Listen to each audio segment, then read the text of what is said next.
the case with a lot of fighters. They get somebody down early and they think, this fight's all but done and I'm going to catch them again. And then they forget the boxing. They forget the jab.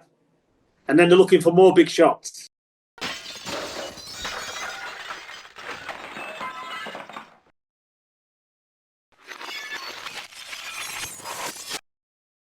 Hello and good afternoon to our viewers. I'm joined by the one and only Peter Fury, a man that I've got a lot of time for in boxing. Straight down the line, tell it how it is, no messing. Mr. Fury, welcome back. Well, thank you for that announcement. What do they call that now? Is it an announcement or what did they say? I'm looking. Anyway. Introduction. Thanks for the introduction. Lovely. Yeah, I can listen to it again.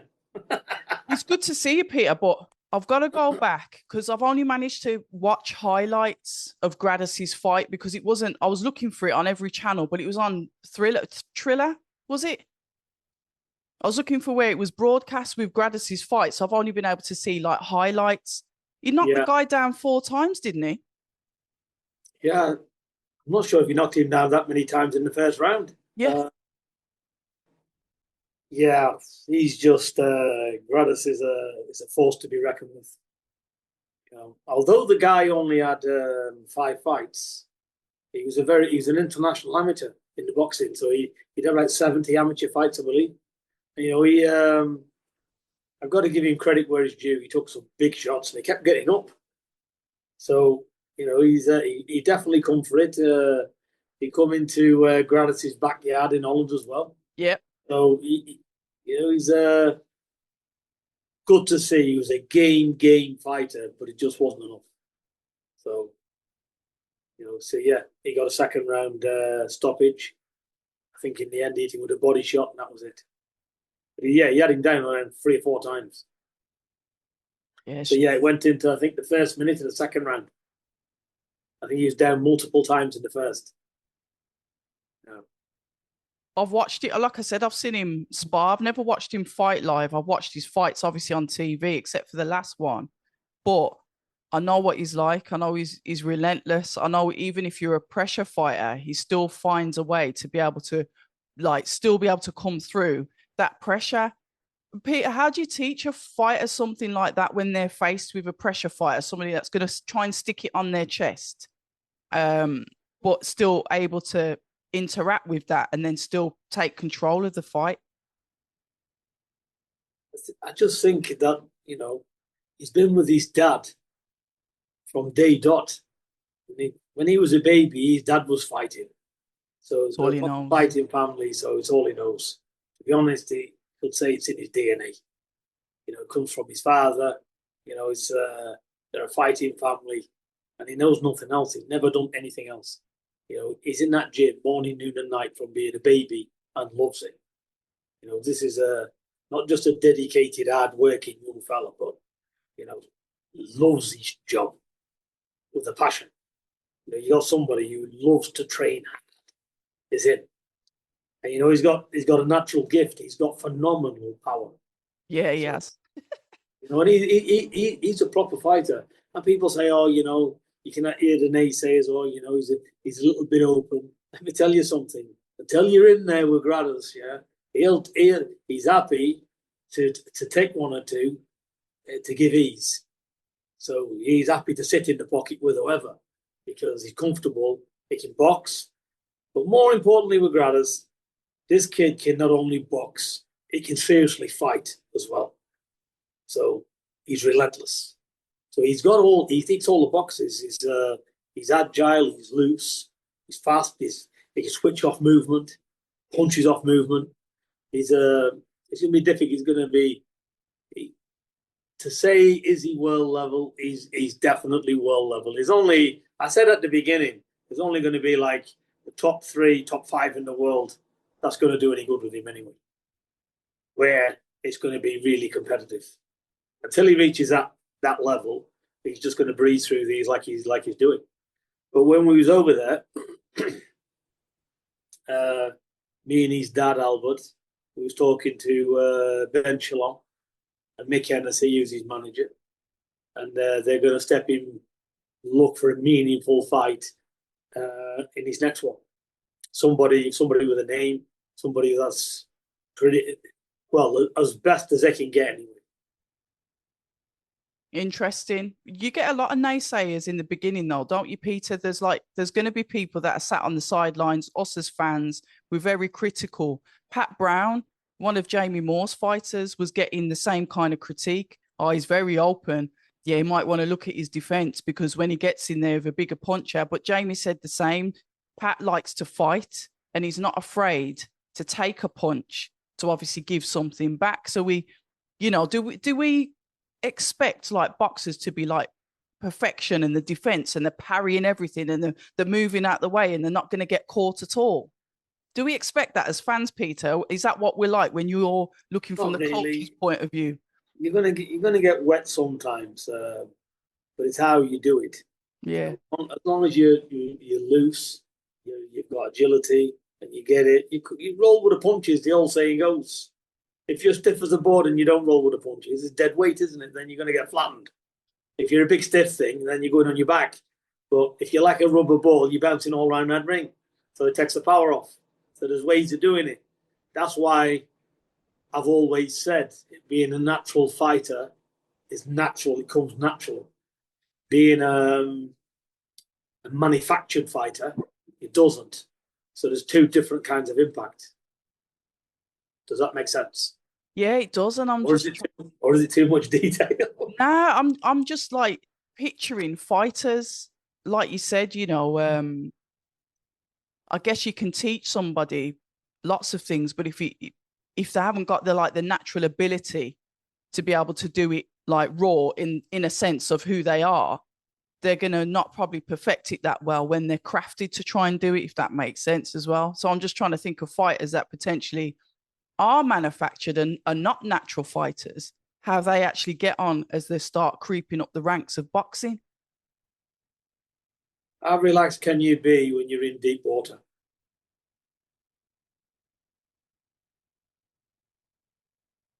Yeah, you Shaking can't. your head, so If you're not naturally like that, then you're not going to be, are you? Going to burn out, going to burn excessive energy. So let's see. Listen. Certain people go to certain pressures and they give out. People go to other pressures and they can hold the shit together. So it's a lot of it is it's work, just putting the mind through that mentalness and everything else, and just being it's being relaxed, but it's uncomfortable. If you've got that, but can you actually train somebody to be like that, Peter? You always get me thinking, and now can you train somebody to be relaxed in uncomfortable situations? Can you? Can you do that if they're not naturally like that? If they're a bit... I think you can. You can if the talent's there. All right. If the talent's there, you can just work on it, and it's listen, constant work makes perfection. But the fighter's got to know what to work on. That's what you're here for. That's why you're a trainer. That's why you're there to tell the fighter what his shortcomings are and what he needs to do. So if they can tell them and they take it on board and they're a good listener, then they can do it.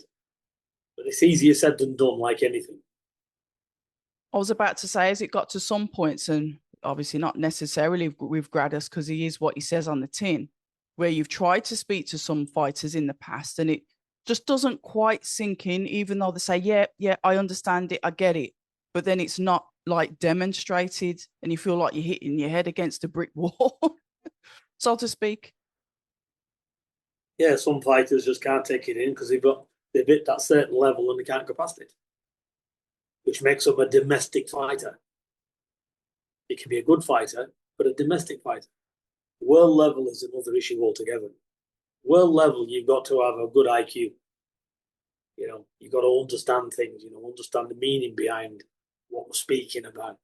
Not you hear some people that go, yeah, and haven't got a clue what you're on about. They've deciphered it in another way altogether.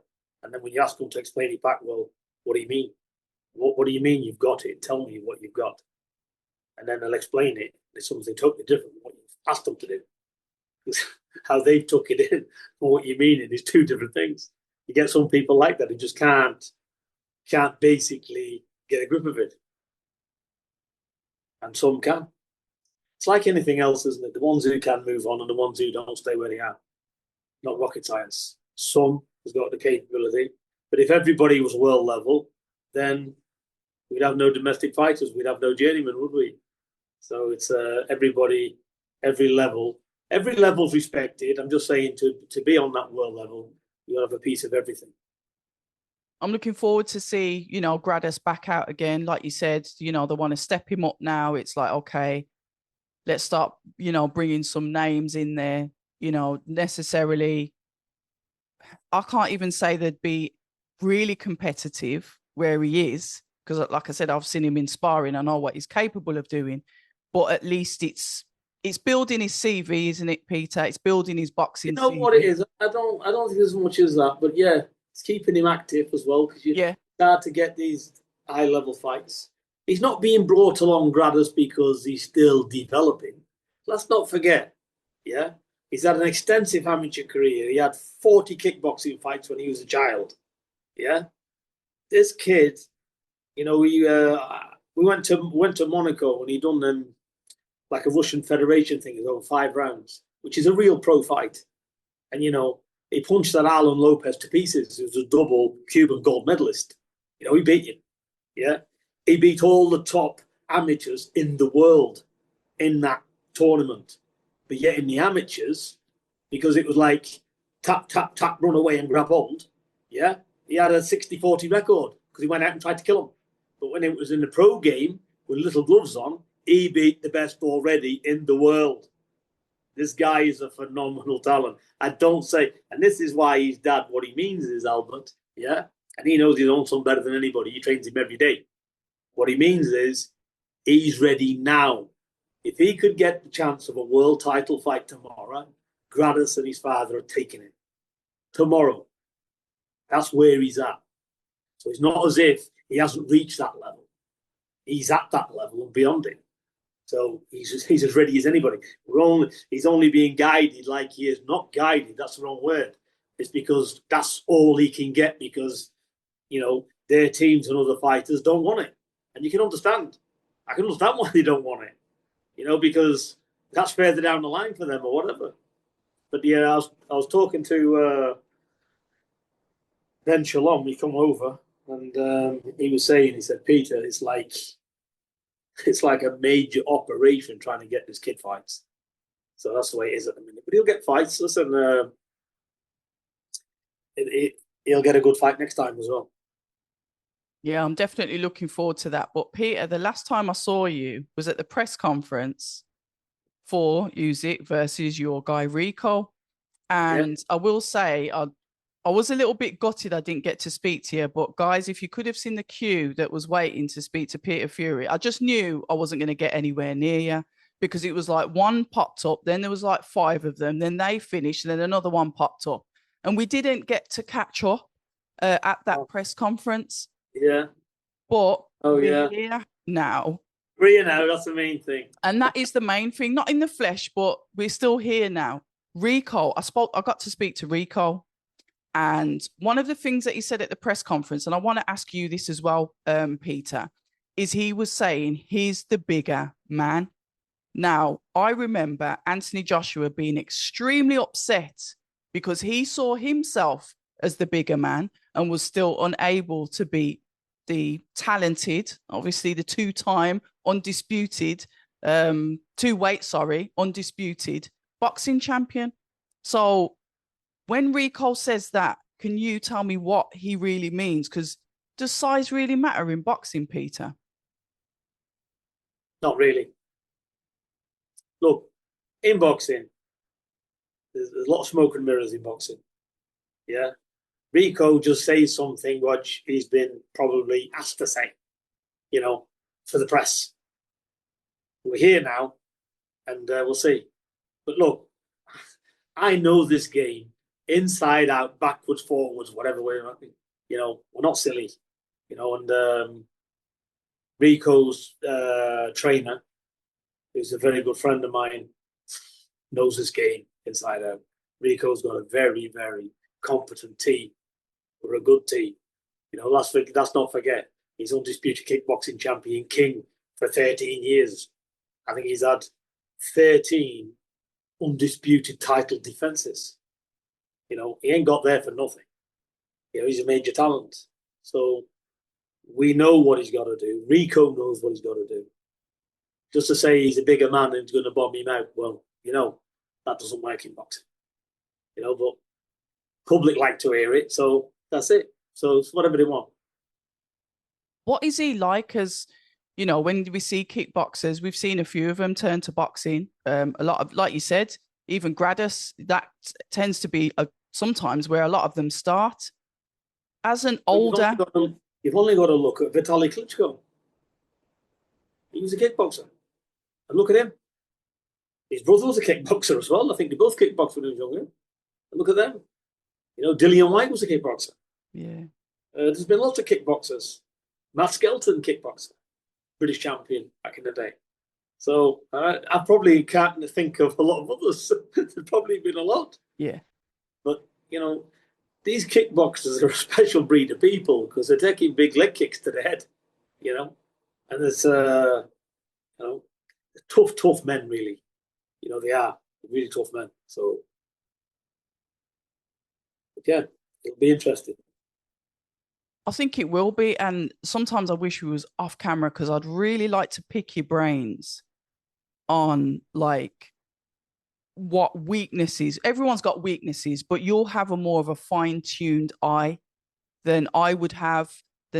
Me, I'm an average boxing fan. I watch it, but I'm not as astute as looking at it as a trainer would look at it. So you'll see things that I necessarily won't see. The only thing that I could have probably piggybacked on the back of is Usyk doesn't seem to be, at the time, a fan, well, who is, of body shots. You mentioned kickboxing, you know, they move around. A lot of their work, you could say, is on the lower half of the body. Fair enough, Rico's not using his feet. But would you say, I'm just trying to think, what can you actually say about that, Peter, without giving anything away? It's a difficult conversation to have. You know, let's talk about Usyk. What is not to like? Yeah.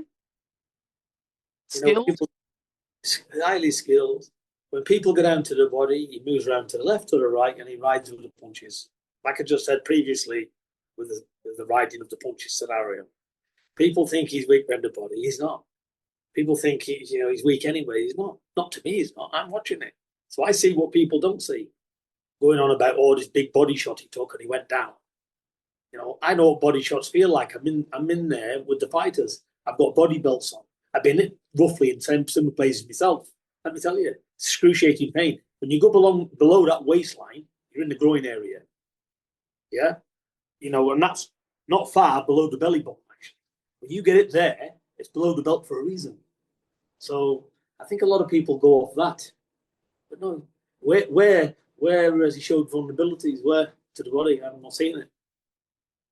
Only that, which to me, I've got a pair of eyes. I know what I'm looking at. So I'm not seeing any vulnerabilities, to be honest. There, I'm not seeing any vulnerabilities to the head. I think he ticks a lot of boxes everywhere. He's a phenomenal champion. He's 3 times undisputed champion, let's say, for a reason. He's a gold medalist for a reason. He's the best out there. So let's give the man his props. I don't see any flaws in his job because he's articulate in the ring. He's very relaxed under pressure. He goes when he's ready, and he keeps you working round the clock. And he's a 12-round fighter. So what's he not ticking exactly? Because if he isn't, I'm missing something. Everybody's got an opinion in boxing, but trust me, when the bell goes, yeah, it's who can keep that shit together and relax for them rounds. You know, Lennox Lewis said a very famous thing. You know, at this level, who's the best chess player? Because the power's there, the skill set's there.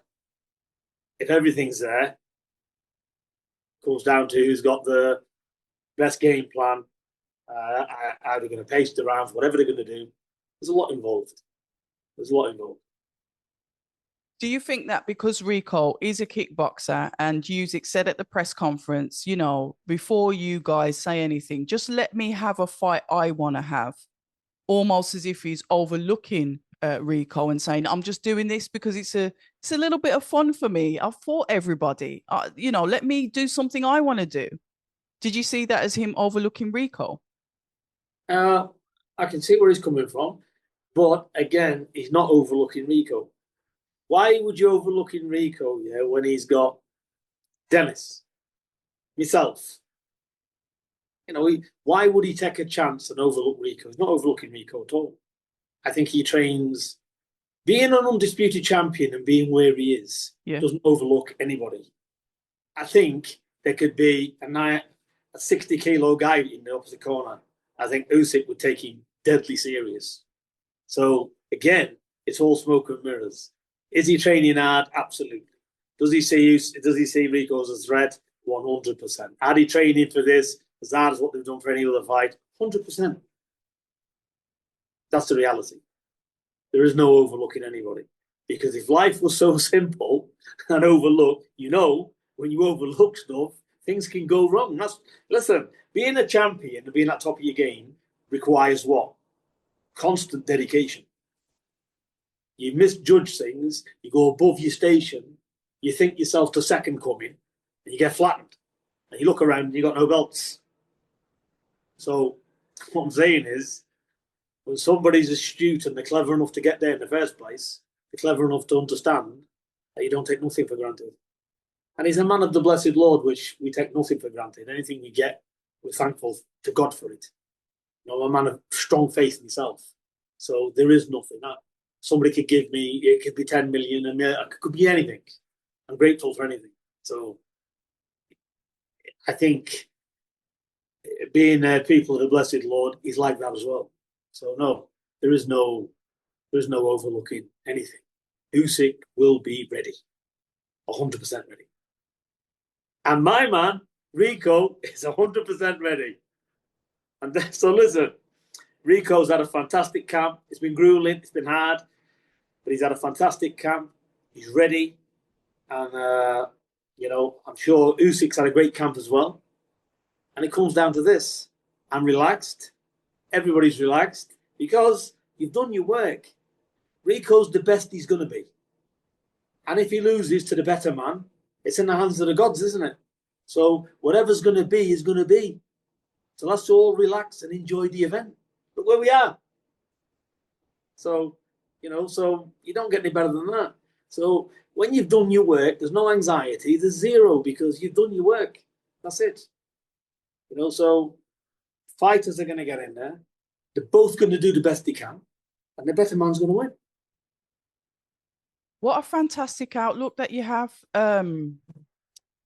Maybe it's because of like the usual talk that we get around boxing that, you know, my fighter's better than him. And, you know, there's a lot of ego involved in boxing, as you know, but you've kind of spun that on its head and like you give your respect to your opponent. You appreciate his accolades. You also appreciate the hard work of your fighter. And it's like, it's time to enjoy the event. If we win, we win. If we lose, we lose. It's out of our hands. The fighters can only do what they can. And that outlook is just like completely different to what I'm used to listening to, Peter. You're like a voice of reason. No, because look, we're all human at the end of the day. And we've all got families. And these let's look at Rico Verhoeven and Alexander Usyk. I've seen Alexander Usyk's sons. I follow him on social media. I see his family come up there. He's got a beautiful young family. So the last thing I want to see is any harm come to him, isn't it? I want him to go home to his family, healthy, safe, good performance, whatever. Yeah, that's what I wish for. Rico, young family, exactly the same. I want these to be both all right, do the best they can, and that's it. I've got no animosity towards anybody. Yeah, if I see an idiot going on, then it's all shallow anyway. They're only doing it, trying to get people interested. But I'm a 58-year-old man. I don't need to have people. I don't need to sell anything. I'm not selling zero. I'm selling reality, which is the truth. That's it. That's all we can do. And then, when the truth speaks, because the work's been put in, and they've both had great camps. And let's enjoy the event. I'm certainly going to enjoy the event anyway. I'm going to enjoy it. Does that mean to say we'll come in to take second best? No, it doesn't. I don't do anything to come second best. You know me. I do my best for my fighter. If I had Usyk, I could be doing my best for him. That's it. It's not rocket science. We do the best we can. And, unfortunately in boxing, there's a winner and there's a loser. Yeah? But is there really any loss for when people put the best foot forward? Don't forget, the boxing in front of millions of fans. They're there to be.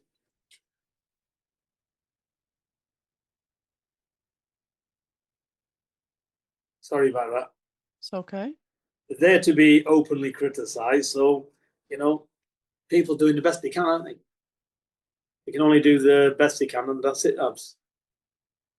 Yeah, I admire what you've said. It's an intelligent way, a forward-thinking way of looking at the sport, but I guess you're going to have that with experience. So I've got to ask your thoughts on Saturday with Fabio Wardley versus Daniel Dubois for their world championship fight. But I want it twofold, if I may, Peter. I want it from the fighters, what you thought of the fight. And then after that, I want to touch on what you thought about the coaching as a coach yourself. Well, first of all, I've seen highlights of the fight. I know Fabio his face was a bit of a mess, but it regularly is because he's got problems with his nose. Every time I see him fight, his nose seems to go everywhere. And look, their team know Fabio Wardley. Let's look at it this way. Yeah. Fabio Wardley's been behind a few times on the cards and he's pulled it out the bag. Justice Hooney, I didn't give him hardly any rounds at all. He was lost. It was all out at sea. Yeah. Bang over the top, 12th round. Puts him down for the count.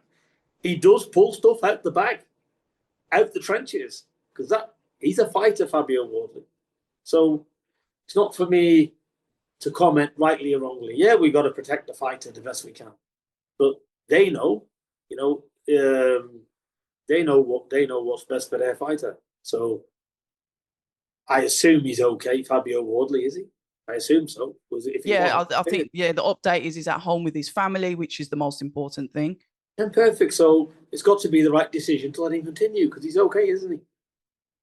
So it's a fine balance. The fighter, the trainers know their fighter, and the fighter knows their trainers. So it's up to them. So I've got no judgment on it at all, to be honest. What I will say, I'm a big fan of Fabio Wardley. I think he's a great human being, great fighter. I'm a big fan of him. Win or lose, don't matter to me. He's a good guy. And I'm happy to see that he's okay. And he'll come again. But for me, looking at it, I only seen the highlights on it. I think Dubois done very well as well. Got behind his jab. But I think it's always the case with a lot of fighters. They get somebody down early and they think, this fight's all but done and I'm going to catch them again. And then they forget the boxing. They forget the jab. And then they're looking for more big shots. And then when the other guy starts to box, it goes a bit of a mess. So I think I haven't seen the fight. I've only seen highlights of it, so I can't really comment. But looking at it from what I've heard and what people said, I think he's probably neglected his jab and got on his boxing and waited for the big shots to come. Rather than thinking, "Oh, I've got you in round one. this is going to be an early night." I don't know, but a lot of fighters do that. So maybe, can he come back? Of course he'll come back. He's a good fighter, I think, and it's all experience for him as well. So I think he'll come back. Look, heavyweight world boxing is not about fighting. Any world boxing. What's it called boxing for? Yeah, you got to box, haven't you? Being a fighter will only take you so far. Being an elite boxer gets you to be a world champion. Yeah, boxing is about skill set. Yeah, reading a fight, Boxing, yeah, it's all about, like I said, it's a high skilled job. It ain't a fight. A fight is where you're in a phone booth, or somebody's on the street and they're throwing windmills everywhere, or in a pub or in a bar. That's a fight to me. Boxing is boxing for a reason. Otherwise, we wouldn't be in the ring practicing the jabs, would we? We wouldn't be in the ring slipping and sliding. You know, there's 101 things to work on. It's a lifetime's work. So what I'm saying is, boxing, fighting will only let you get away with it so far. It's boxing for a reason. Wise words. Zach Chelly went in there on the weekend and he demolished Morrell Jr. that was supposed to fight Callum Smith a few weeks before. Now, the only reason why I'm mentioning this, Zach Chelly was with Boxer at some point. He's a boxer fighter, light heavyweight. What do you think about that with Gratits? I know you'd welcome it, but I'm saying, what do you think of it? I think it'd be a great fight. So, you know what? I spoke to Zach Chelly and his dad a few times at the shows. Lovely lad. Yeah. You know, listen, I'm over the moon for him. Couldn't happen to a nicer family than him and his dad. So, and he's always been able to fight Zach Chelly anyway. He's always been a good fighter. So we don't know what goes on in people's private lives or whatever, but he's obviously got up for that fight. And look, let's look at it. I don't look at reputations with boxers anyway. I don't look at a fighter's reputation and think, oh, every fighter is beatable. So that's it. It's just a man. He's got a pair of shorts on. He's got two arms and he's got two legs. Yeah. And he's the same as my man. Providing my man's not injured, they're the same. Yeah. Anything is possible. It's 12 rounds. Anything is possible. So Zach Chelly is a perfect example. Probably nobody's giving him a chance with him doing so well against Benavides. But look what's happened. It's a different style, different day. Anything can happen. So there is no, I'm going up against the best. If I've got fighters with that attitude, I'll put them out the gym. I like that. I'm not having none of that shit because you're weak. You've got no confidence. You're listening to what the public's saying. Let the public have what they're going to say and let us have what we're going to do because we're doing it. They're not. So that's what matters. So reputation is a great thing, and being respected for your achievements is another great thing, to have that respect. But that respect's got to stop somewhere. And when two fighters are fighting, it's out the window. Where I'm concerned, it means nothing.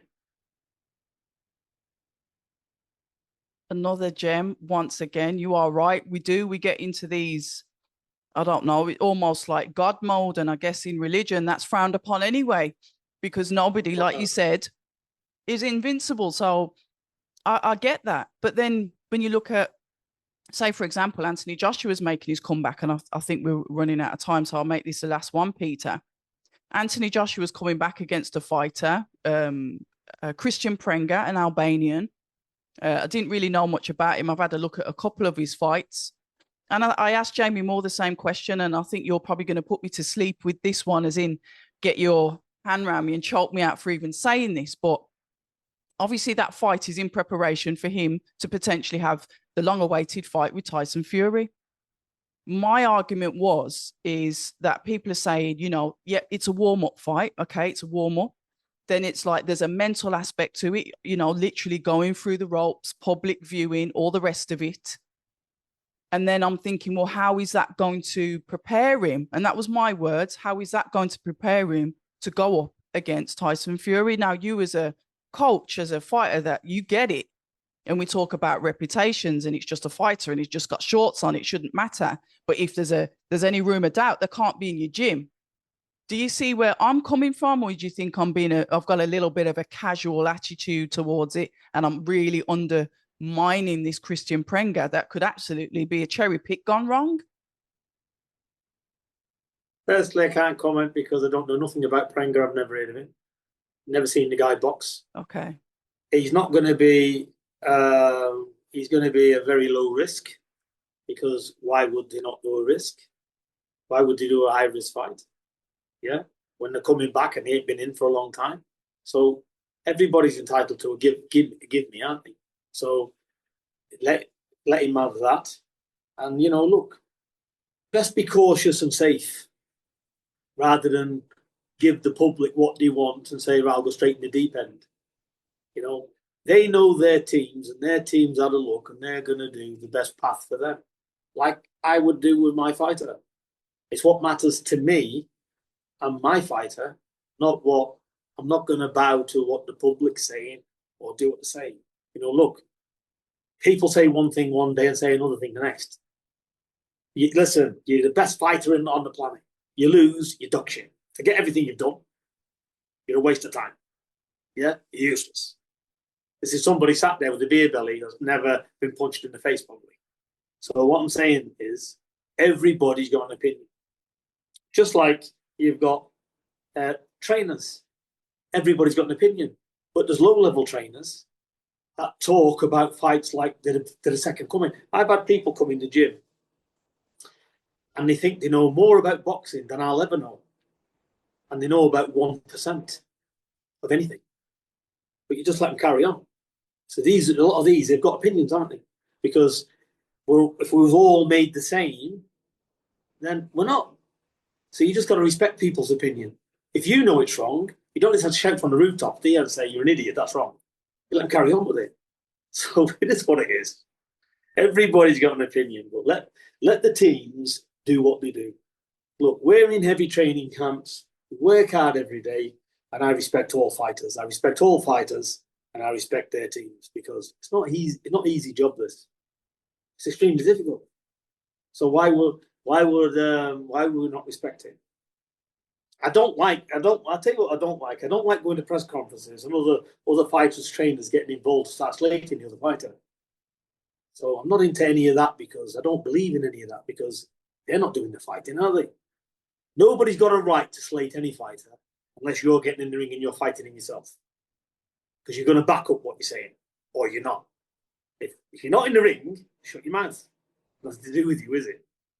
You're there to represent your fighter to do well.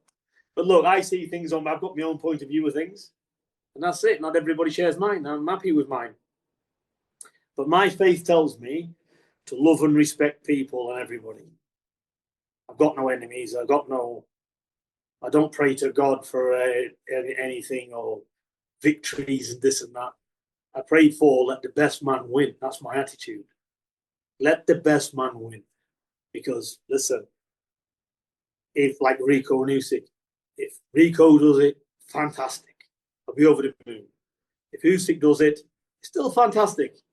Because both men worked tremendously hard and they're the best man win. Dubois and Wardley. Dubois won. He's earned it. He got off the floor in the first round. He's come back and he's won. Showed a lot of mettle, which he's not shown before. So he's ticked some boxes himself, so he's won. Congratulations, isn't it? Everybody deserves that maximum respect for what they've done. What did he say? Respect is earned, not given. When did you get this wise, Peter? Have you always been like this? Was you always like this even when you was younger? Was you like this? Or is this wisdom with age? Where's this come from? Probably with a bit of age and the blessed Lord. I'm enlightened with the blessed Lord. That's what it is. When I was young, I was a fool. But now I've been enlightened because of my faith. I do a lot of studying. I'm a very religious man. I've got my Bibles here. That's what I do. You know what? I'm excited. I'm excited about Egypt. I'm excited about the pyramids. I'm excited about a lot of things. So, work hard and enjoy the fruits of the labor. And the fruits of the labor to me is not financial, by the way. The fruits of the labor for me is looking around historical events in Egypt, like the pyramids.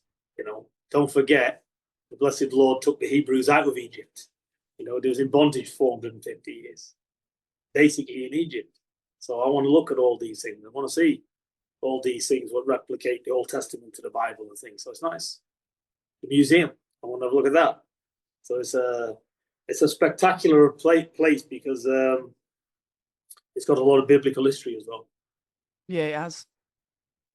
Listen, Peter, as always, every time I get off a call or face-to-face conversation with you, off camera, on camera, whatever it is, I feel that I learned something, and that you really you help me grow as a person. You're a great person to be around, to learn from.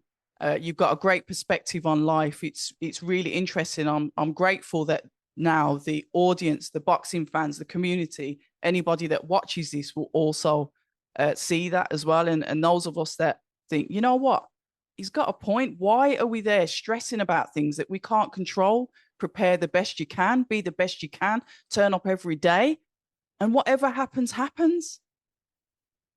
That's it. Can't change it, can we? No, it's already written. If we could, there'd be no betting shops, would there? Yeah, true. True. Gamble away. Right, he's going to get in there and he's going to win. Nobody can say that, can they? No. How many upsets have you seen? Zach Chelly with Morrell. Yeah. It's a big upset, isn't it? Yeah. It happens in boxing. Mike Tyson books for Douglas. I think he's 42-1. It happens. 2 men in there. Anything can go wrong. And anything can go right. Anything can go wrong. Anything can go right. It's all about the scales, isn't it? Yeah, absolutely. Good speaking to you. Listen, Peter, we will all the best for next week. Just keep safe. Don't forget to put some nice pictures up of you by the pyramid so we can all have a little mooch on what Peter Fury's up to on his Carry On Egypt tour. Yeah, I will. And all the best to your family as well. Please pass on my regards to all of your family, your lovely wife, etc. So thank you. Take it easy, Peter. As well. Thank you.